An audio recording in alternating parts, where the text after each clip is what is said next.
Many of you have pointed this out, that international grocers should set up shop in Canada to increase competition and combat rising food prices. So I asked food industry researchers about how that could work. They said it's really hard for international players to open a grocery chain here and make it profitable. There's two main reasons for that: Canada's size and the dominance of certain companies. Just think of Target's failed Canadian expansion. It closed every store in less than 2 years, even though they're a massive American chain with money. We'll get into that more later. In Canada, 5 supermarket chains make up nearly 75% of the retail grocery market. Compare that to the US, where more than 20 players make up the same market share. Lately, the lack of competition in our grocery store industry has been a hot button issue. We've made several videos answering your questions about it, including this one. Lack of competition. The Canadian government has made a list of 12 foreign grocers they want to try to convince to open stores here. The Wall Street Journal was the first to report this based on an access to information request. The industry minister says he's trying to bring in more competition into the grocery market because more choice can lead to better prices. We asked him about the discussions he's had with those grocers so far. Why I'm not giving you specifics,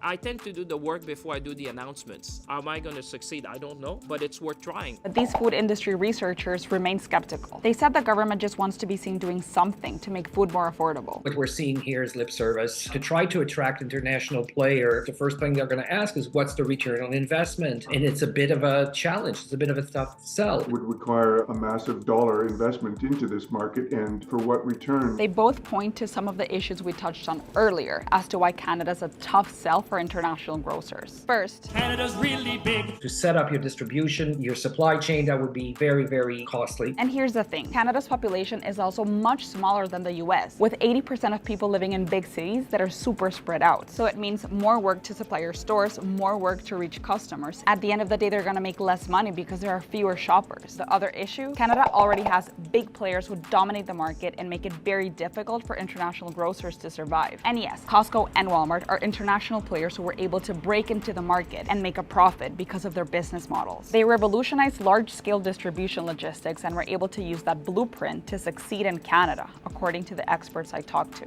But Target, as we mentioned, didn't see the same success. An international supermarket chain would face similar types of situation. But the truth is, many of us can't reach a Costco or a Walmart unless we organize a carpool or pay $20 for an Uber. And apparently, luring international grocers into Canada is lip service. So what's there left to do? These market analysts say there is a solution, a local one, to combat rising food prices that the government should be focusing their efforts on, instead of trying to lure in foreign grocers. We'll get into that in the next video.